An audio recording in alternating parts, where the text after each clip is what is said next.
20 साल में एक बिटकॉइन बनेगा। बिटकॉइन एक केक है। तो कोई भी अगर आपको ये बोलता है कि यार बिटकॉइन तो इतने माइन हो चुके, अब इतने ही बचे हैं, छोड़ो हम लोग माइनिंग की तरफ ध्यान नहीं देते हैं। बिटकॉइन का प्राइस वेंट 3000% अप। उस हाल्विंग के दौरान सिर्फ 320 नए बिटकॉइन बार निकलेंगे। वीडियो शुरू करने से पहले अगर आपका भी इंटरेस्ट क्रिप्टो करेंसी और माइनिंग से रिलेटेड है तो चैनल को सब्सक्राइब और इस वीडियो को लाइक करना मत भूलिएगा। तो शुरू करते हैं। आज है 20 अप्रैल 2025। ठीक एक साल पहले 20 अप्रैल 2024 को हुई थी बिटकॉइन की फोर्थ हाल्विंग।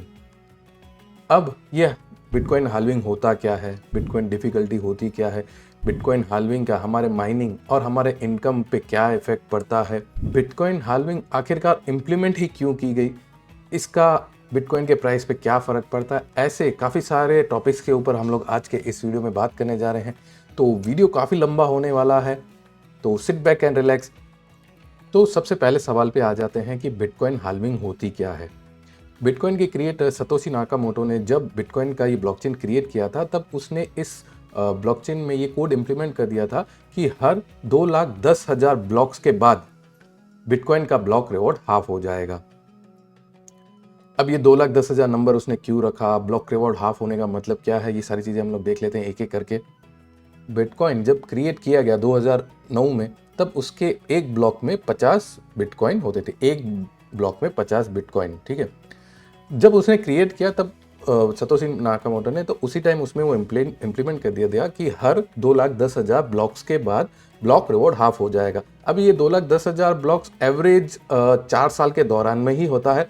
तभी आप लोग ने कभी किसी को भी सुना होगा तो यही सुना होगा कि हर 4 साल में बिटकॉइन की हाल्विंग होती है, ठीक है। जो एक ब्लॉक का बिटकॉइन का एक ब्लॉक का टाइम है वो रफली 10 मिनट्स है, ठीक है। तो 2,10,000 ब्लॉक एवरेज 4 साल के अंदर कंप्लीट होते हैं। ये ज़्यादा भी हो जाता है, ये कम भी हो जाता है। Block reward block time fix नहीं है, ऊपर नीचे होता रहता है, पर जनरली 4 साल लगते हैं।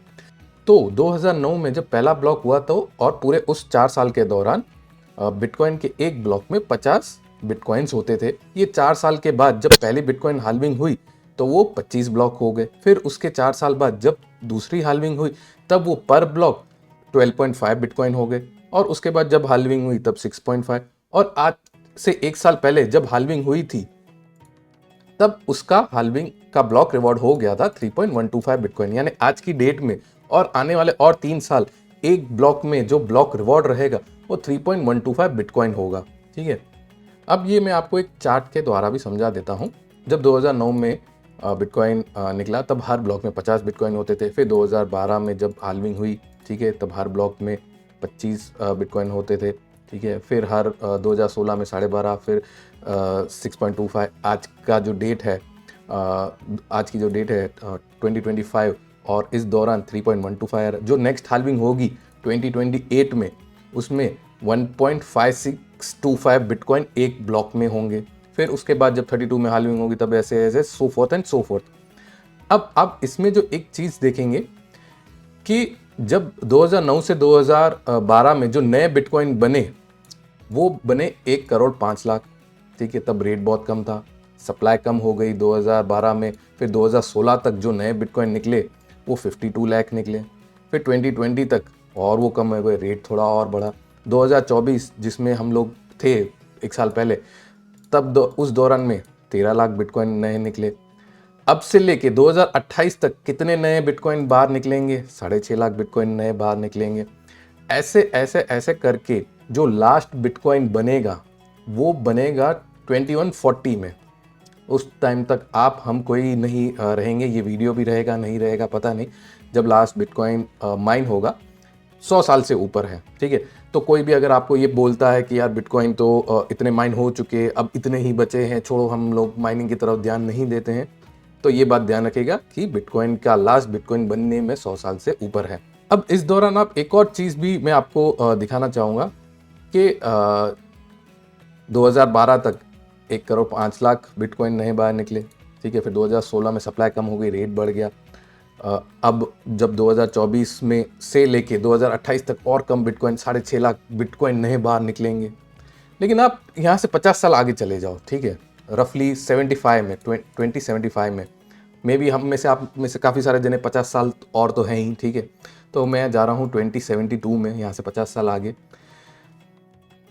उस टाइम पे जो हाल्विंग हो चुकी होगी, लास्ट हाल्विंग, और उस हाल्विंग के दौरान सिर्फ 320 नए बिटकॉइन बाहर निकलेंगे। आप देखिए इस 4 साल के दौरान में सिर्फ 6.5 लाख बिटकॉइन नए बाहर निकलेंगे 2028 तक, और 50 साल बाद जो लास्ट हाल्विंग हो चुकी होगी उस दौरान 320 बिटकॉइन नए बाहर निकलेंगे। तो आप देखें ना सप्लाई गैप कितना हो जाएगा। जिस चीज़ की सप्लाई कम होती जाती है, रेट उस चीज़ का उतना ही बढ़ता जाता है। जैसे सप्लाई कम होती जाती है, रेट वैसा ही बढ़ता जाता है। जब लास्ट बिटकॉइन निकलेगा जो कि 2040 में होगा, तब तो एक पूरा बिटकॉइन बना नहीं होगा। पूरा एक बिटकॉइन बनने में मेरे ख्याल से यहाँ पर कुछ 20 साल लग रहे हैं। लास्ट एक जो बिटकॉइन बनेगा उसको लगभग 20 के अराउंड साल। मैंने ये कैलकुलेट नहीं किया, आप कैलकुलेट कर लेना, ये टेबल का लिंक मैं नीचे दे दूंगा। 20 साल में एक बिटकॉइन बनेगा। वो टाइम पे तो क्या पता बिटकॉइन का रेट क्या होगा, ठीक है। तो आप मेरे को तो ऐसा लगता है कि इसके पीछे जितने जीरोज है, हो सकता है कि बिटकॉइन का रेट इतने रुपीस में चला जाए। तो बेहतर है कि अगर आप अभी भी बिटकॉइन और बिटकॉइन माइनिंग को सीरियसली नहीं ले रहे हो, तो आप ये टाइम तक अपने किसी बच्चों के लिए या अपने जनरेशन के लिए आप एक बिटकॉइन भी वो टाइम के लिए अगर छोड़ के जाते हो, तो वो बहुत प्रीशियस रहेगा वो टाइम तक। जैसे ही टाइम बढ़ेगा बिटकॉइन का रेट ऐसे बढ़ता रहेगा, विथ दिस रीज़न ओनली। अभी एक दूसरे क्वेश्चन पे आ जाते हैं कि बिटकॉइन की हाल्विंग इम्प्लीमेंट ही क्यों की गई। मैं इस चार्ट के द्वारा आपको एक रियल एग्जांपल तो अभी दे रहा हूँ बिटकॉइन का, और भी आगे समझाऊंगा कि जो पहली हाल्विंग हुई, ठीक है, तो उसके बाद आप देख रहे हैं कि प्राइस बढ़ गया। फिर दूसरी जो हाल्विंग हुई, उसके बाद आप देखेंगे कि प्राइस में ग्रोथ, जो पहली हाल्विंग है उसमें प्राइस का ग्रोथ यहाँ पर इस चार्ट में आप देखेंगे कि 10,000% है एक साल के दौरान। फिर जो दूसरी हाल्विंग हुई उसके बाद बिटकॉइन का प्राइस वेंट 3,000% अप। जो तीसरी हाल्विंग हुई उसमें बिटकॉइन का प्राइस वेंट 600% अप। जो चौथी हाल्विंग हुई उससे लेके अभी तक बिटकॉइन का प्राइस ऑलमोस्ट डबल तो हो ही चुका है। बिटकॉइन की जब हाल्विंग हुई तब आप प्राइस देखेंगे तो इट वाज अराउंड 50,000, और वो अभी ऑलमोस्ट उसका डबल से ऊपर हो गया है, जो कि $1,05,000 तक हो चुका है। अभी फिर से थोड़ा कम है। तो यहाँ पर एक और चार्ट है जो मैं आपको दिखाऊंगा कि बिटकॉइन हाल्विंग के बाद जो उसने टॉप बनाया है वो कितने टाइम बाद बनाया है। 363 डेज़ के बाद, 528 डेज़ के बाद, फिर तो तीसरी हाल्विंग के बाद 522 डेज़ के बाद, फिर उसके बाद जो अभी टॉप बना वो 306 दिन बाद टॉप बना था, जो कि हाल्विंग के बाद बना था। ये एक और चार्ट है जहाँ पर बिटकॉइन हाल्विंग से एक साल पहले और बिटकॉइन हाल्विंग के एक साल बाद का प्राइस है। हमेशा ऐसा ही होता है कि बिटकॉइन हाल्विंग जब अप्रोच हो रहा होता है तब प्राइस बढ़ने लगता है, और बिटकॉइन हाल्विंग के जस्ट बाद भी प्राइस काफ़ी, ये चारों साल देखने को मिला है। इसका चार्ट ये रहा, आप भी जाके देख सकते हैं। बिटकॉइन जो पहली हाल्विंग हुई, और ठीक है, उससे पहले बिटकॉइन हाल्विंग तक पहुंचने का 400% बढ़ चुका था, और बिटकॉइन हाल्विंग के एक साल बाद वो 7,700% बढ़ गया था। ये काफ़ी छोटा आपको यहाँ पर नंबर दिख रहा होगा स्क्रीन के वजह से। आप ये चार्ट खुद भी ओपन कर सकते हैं, लिंक्स वगैरह मैं नीचे दे दूंगा। फिर जो दूसरी हाल्विंग आई, तब बिटकॉइन का प्राइस 100% पहले से ही बढ़ चुका था हाल्विंग के आने तक, और हाल्विंग के बाद, दूसरी हाल्विंग के बाद 300%, सेम थर्ड हाल्विंग जब हुई तब 100% पहले ही बढ़ चुका था, और हाल्विंग के बाद 500%, और सेम जो ये अभी लास्ट हाल्विंग हुई 2024 में, हाल्विंग पे पहुँचते ही उसका प्राइस 50% बढ़ गया, और उसके बाद 100%, तो और अभी तक बढ़ ही चुका है, डबल तो हो ही चुका है, और कितना आगे बढ़ता है वो पता नहीं। तो ये सवाल का जवाब कि बिटकॉइन हाल्विंग इंप्लीमेंट ही क्यों की गई। आपने एक चीज़ सुनी होगी, इन्फ्लेशन। मनी का इन्फ्लेशन होता ही रहता है हमेशा। आपको पता है कि मनी प्रिंट होते रहते हैं, इन्फ्लेशन बढ़ता रहता है हर साल 5%, 6%, 10%। तो परचेस पावर लोगों की बढ़ जाती है। क्यों? क्योंकि मनी का जो सप्लाई है वो अनलिमिटेड है, लेकिन बिटकॉइन का जो सप्लाई है वो लिमिटेड है, 2,10,00,000, 21 मिलियन, ठीक है। लेकिन अब ये 21 मिलियन एक ही साथ निकल जाते तो इसकी कोई वैल्यू नहीं रहती, ये एक ही बार में सब बार आ जाते, ठीक है। तो इसके लिए उसकी सप्लाई हर बार कम करने के लिए हर 2,10,000 ब्लॉक के बाद रफली 4 साल के बाद उसकी हाल्विंग रखी गई है, जो कि हर 4 साल बाद उसकी सप्लाई हाफ हो जाएगी। जैसे इस चार्ट में मैंने आपको बताया कि यहाँ पर आप देखोगे कि कितने नए बिटकॉइन बाहर आएंगे हर 4 साल में। तो इससे क्या होगा कि जो सप्लाई है वो कम हो जाएगी, डिमांड बढ़ती जाएगी, लोग बढ़ते जाएंगे, उसका यूज केस बढ़ता जाएगा, सेम उसका प्राइस बढ़ता जाएगा। तो ये एक थिंकिंग थी सतोशी नाकामोटो की कि इन्फ्लेशन को कैसे बीट किया जाए, कोई एक ऐसी करेंसी जो इन्फ्लेशन की वजह से उसकी वैल्यू डाउन ना हो। तो अब तक मैंने आपको 2 सवालों के जवाब दिए कि हाल्विंग होती क्या है। तो हाल्विंग हर 2,10,000 ब्लॉक के बाद, रफली 4 साल के बाद उसकी ब्लॉक रिवॉर्ड हाफ हो जाती है। ठीक है, हर ब्लॉक में जो बिटकॉइंस होते हैं वो हाफ होते जाते हैं। इसी वजह से जो लास्ट बिटकॉइन है वो 2040 में बनेगा, जो कि लास्ट बिटकॉइन ये बनने में भी मेरे ख्याल से लास्ट बिटकॉइन बनने में 20 साल लगेंगे, जो एक अकेला पूरा बिटकॉइन बनेगा। दूसरा सवाल का मैंने आपको जवाब दिया कि बिटकॉइन हाल्विंग इंप्लीमेंट ही क्यों की गई। इंप्लीमेंट इसके लिए की गई कि इन्फ्लेशन को बीट करने के लिए, सप्लाई कम करने के लिए। मैं आपको एक और एग्जांपल दे देता हूँ इसका। गोल्ड का प्राइस क्यों बढ़ता जाता है, गोल्ड का प्राइस क्यों बढ़ा हुआ है और क्यों बढ़ता जाएगा?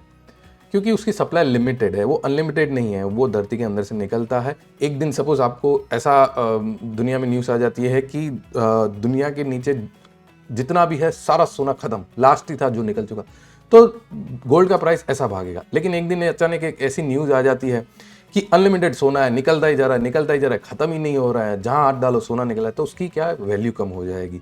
तो सेम, जिस चीज़ की सप्लाई कम है, डिमांड बढ़ती रहेगी तो उसका रेट बढ़ेगा। सेम में आप कोई भी प्लॉट्स वगैरह की देख लो, कोई मेट्रो सिटीज़ में लाइक न्यूयॉर्क हो गया, मुंबई हो गया। मुंबई में कोई टाइम पहले एक प्लॉट हो सकता है काफ़ी सस्ता हो, लेकिन आज 100 साल बाद वही प्लॉट करोड़ों में होगा। क्यों? क्योंकि वहाँ पर सप्लाई कम हो गई, लेकिन जो लोग आते जा रहे हैं मुंबई के अंदर वो बढ़ते गए। तो इसी वजह से क्या हो गया कि वहाँ पर सप्लाई शॉर्टेज हो गई और डिमांड बढ़ने की वजह से वहाँ के रेट्स बढ़ गए।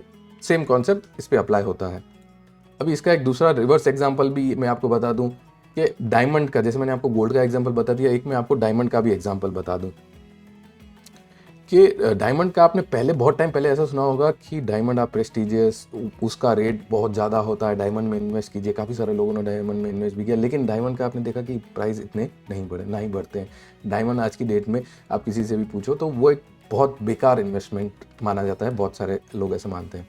तो ये क्यों हुआ?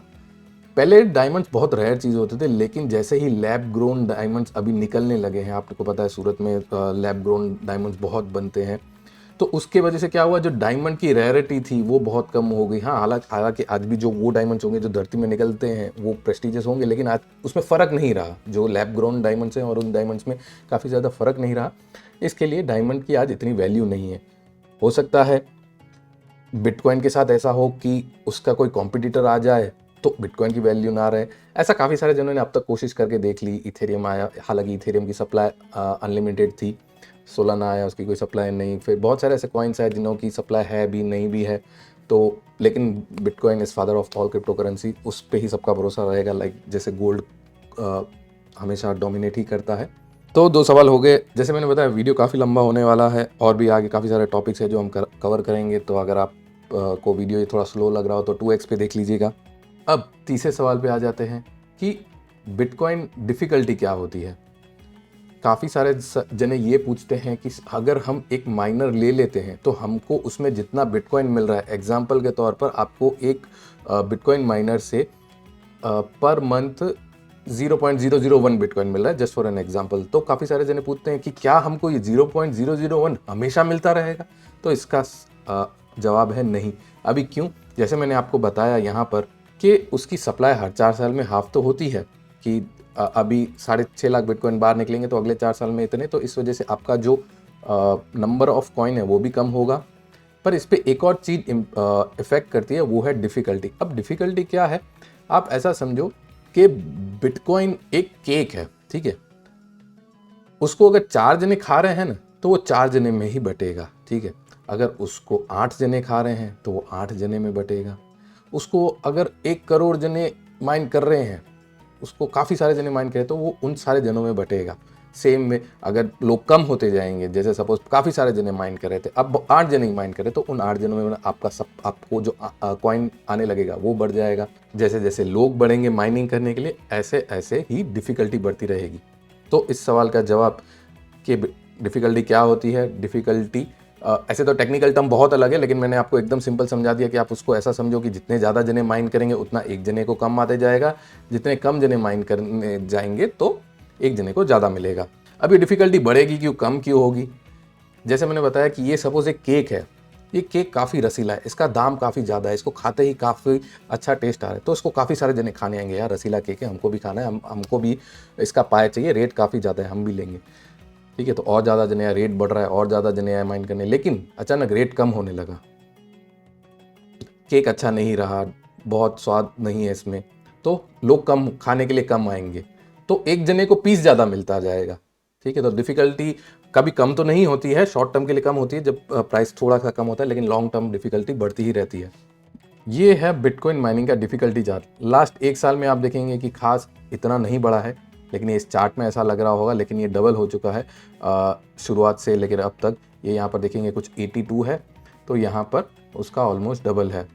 पर लास्ट 3 साल में अगर आप देखेंगे तो वो काफ़ी ज़्यादा बढ़ गया है। साल के शुरुआत में यहाँ पर मुझे दिख रहा है 28, 3 साल के शुरुआत में यहाँ पर दिख रहा है 28 ट्रिलियन, एंड यहाँ पर आते आते इट इज़ 121। ये पूरे ये इसका अब तक का डिफ़िकल्टी चार्ट आप देख रहे हैं कि डिफ़िकल्टी हमेशा बढ़ती ही गई है। क्यों बढ़ती गई है? प्राइस बढ़ता रहेगा और लोग आते जाएंगे, ऐसे ऐसे डिफ़िकल्टी बढ़ती ही जाएगी। अब चौथे सवाल पे आ जाते हैं कि डिफ़िकल्टी और हाल्विंग का हमारे माइनिंग और हमारे इनकम पे क्या इफ़ेक्ट पड़ता है। तो जैसे मैंने बताया कि उसको जैसे ज़्यादा लोग माइन करते जाएंगे तो एक जने को कॉइन कम कम आता रहेगा। सपोज आपको 1 बिटकॉइन आ रहा है, 2 जने माइन कर रहे हैं, तो आपका कॉइन जो है वो हाफ हो गया। अगर रेट नहीं बढ़ रहा है बिटकॉइन का, ठीक है, सपोज बिटकॉइन का रेट 1 लाख रुपए ही है, और आपको जब 1 लाख का 1 बिटकॉइन आ रहा था तब आपकी इनकम हो गई 1 लाख, लेकिन अब बिटकॉइन आपको आधा आने लगा तो वो हो गया 50,000। ये अगर आप बिटकॉइन का रेट नहीं बढ़ रहा है और डिफ़िकल्टी बढ़ती ही जा रही है तो। सेम हाल्विंग के साथ, सपोज बिटकॉइन की हाल्विंग हो गई और रेट वही रहा जो आपने जब लगाया तब भी था, हाल्विंग के बाद आपको कॉइन के नंबर ऑफ कॉइन्स कम आएंगे, रेट नहीं बढ़ा तो सेम आपकी इनकम नहीं बढ़ेगी। अगर हाल्विंग के बाद, जो कि अब तक देखा गया है कि प्राइस हमेशा बढ़ा ही है, तो यहाँ आप देखेंगे कि हर हाल्विंग के बाद प्राइस तो बढ़ ही रहा है। ठीक है। तो सपोज़ आप जब माइनिंग लगाते हैं और उसके बाद हाल्विंग हो जाती है तो आपको हो सकता है नंबर ऑफ कॉइन्स कम आएंगे, लेकिन उसका प्राइस बढ़ने की वजह से वो रेवेन्यू उतना ही हो जाएगा। जब 2024 की हाल्विंग हो रही थी तब काफ़ी सारे जने यही बार बार बोल रहे थे कि अब लेने का क्या फ़ायदा, अब लेने का क्या फ़ायदा, अब तो हमारी इनकम हाफ हो जाएगी, अब तो हमारी इनकम हाफ हो जाएगी। लेकिन उनको ये नहीं पता था कि ये हाल्विंग पहली बार नहीं हो रही है, उसके पहले 3 बार हो चुकी थी और हाल्विंग के बाद प्राइस बढ़ता ही है। हाल्विंग जब हो रही थी तब आपको पता हो, यहाँ चार्ट में देखेंगे कि उसका प्राइस अराउंड 50,000 था और वो 1 लाख तक टच करके आया। यानी उन्होंने उनके पहले अगर माइनिंग रिग लगा लिया होता तो उनका बिटकॉइन माइन हो रहा होता 50,000 डॉलर के रेट से, और हो सकता है अगर उन लोग ने होल्ड करके रखा हो तो 1 लाख डॉलर के रेट पे उन्होंने सेल भी कर सकते थे। तो अब इस वीडियो का जल्दी से एक समरी मैं आपको कर देता हूँ। सबसे पहले मैं ये बता देता हूँ कि हाल्विंग होती क्या है। हाल्विंग हर 2,10,000 ब्लॉक के बाद उसका ब्लॉक रिवॉर्ड हाफ हो जाता है, जो करंटली 3.125 है, ये अगले वाले में 1.5 हो जाएगा, फिर इसके 4 साल में आधा आधा आधा। फिर दूसरा सवाल कि हाल्विंग इम्प्लीमेंट ही क्यों की गई। हाल्विंग इसके लिए इम्प्लीमेंट की गई कि उसका सप्लाई शॉर्ट हो जाए और डिमांड बढ़े, तो इस वजह से उसका रेट बढ़ेगा, एंड ये जो मनी इन्फ्लेशन है उसको बीट करने के लिए। तीसरा सवाल कि इसका हमारे इनकम पे, इसका हमारे माइनिंग पे क्या फ़र्क पड़ता है। हाल्विंग से जो हमारा नंबर ऑफ कॉइन्स है वो कम हो जाते हैं, लेकिन हाल्विंग होने की वजह से जो प्राइस बढ़ता है तो इस वजह से हमको जो नंबर ऑफ रेवेन्यू है, यानी जो रुपीस में नंबर है, वो ऑलमोस्ट सेम ही रहता है। चौथा, डिफ़िकल्टी क्या होती है। डिफ़िकल्टी जैसे मैंने बताया कि डिफ़िकल्टी एक केक है, उसको जितने ज़्यादा जने खाएंगे वो उतने जनों में बटेगा, जितने कम जने खाएंगे वो उतने कम जनों में बटेगा। पांचवा कि बिटकॉइन और कितने टाइम तक माइन हो सकता है। बिटकॉइन और 100 साल के ऊपर माइन हो सकता है। जो लास्ट बिटकॉइन बनेगा पूरा कंप्लीट वो 2040 में बनेगा, और लास्ट बिटकॉइन बनने में 20 साल जैसे रफली लग जाएंगे पूरा एक बिटकॉइन बनने में। तो आपको अगर कोई बोले कि अभी बिटकॉइन माइन करने का कोई मतलब नहीं है, बहुत कम बचे हैं, तो उनको ये बता देना कि हाल्विंग की वजह से और 100 साल पड़े हैं। सो आई होप कि मैंने आपके काफ़ी सारे सवालों के जवाब दिए हो, एंड मैं आशा करता हूं कि आप इस वीडियो से कुछ सीख सके हो, कुछ समझ सके हो। आप बिटकॉइन माइनिंग शुरू करना चाहते हो, लेकिन आपके मन में काफ़ी सारे डाउट्स है कि मैं को कुछ कॉन्सेप्ट क्लियर नहीं है तो मैं इसमें कैसे घुस जाऊं। तो हो सकता है इस वीडियो से आपको कुछ ज़्यादा समझ में आया हो। एंड हम बिटकॉइन माइनर्स की सारी सर्विसेज प्रोवाइड करते हैं। हमारे पास सारे बिटकॉइन माइनर्स, सारे ऑल्ट कॉइन माइनर्स मिलते हैं जो भी माइन होते हैं। आप हमको इस व्हाट्सअप नंबर पर कॉल करके रेट वगैरह ले सकते हैं, सारी जानकारी कॉल पे भी जान सकते हैं। आपको कुछ चीज़ समझ में नहीं आई हो इस वीडियो में, like difficulty, halving, hash rate वगैरह, तो ये सारी चीज़ें भी आप व्हाट्सअप पे कॉल करके, रेगुलर कॉल करके पूछ सकते हो। आज के इस वीडियो में इतना ही, जितना भी हुआ। इस वजह से प्लीज़ वीडियो को एक लाइक दीजिएगा, क्योंकि ये सारी चीज़ें करने में हमारा काफ़ी टाइम जाता है। करंटली जो टाइम हुआ है वो बजे हैं रात के 2:30 एंड मैं अभी ये वीडियो शूट कर रहा हूँ, then I will edit this video. इस एफर्ट के लिए अगर आप चैनल को सब्सक्राइब करते हो एंड इस वीडियो को लाइक करते हो तो that would be very much appreciated. And अगर आपके पास करंटली कोई भी माइनिंग रिग वगैरह है या कोई भी एसिक माइनर चल रहा है तो स्विच टू वाया BTC। वहाँ पर आपको 50% कम फीस देनी पड़ती है फॉर द फर्स्ट मंथ अगर आप मेरे लिंक से ज्वाइन करते हो। ये एक एफिलिएट लिंक है एंड वहाँ पर आप 5 कॉइन 6 कॉइन साथ में माइन कर सकते हो। लाइक बिटकॉइन माइन करे तो उसमें 5 कॉइन साथ में माइन कर सकते हो, लाइट कॉइन माइन करे तो वहाँ पर 7 कॉइन अलग 7 कॉइन साथ में माइन कर सकते हो। So thank you for watching this video, see you in the next video.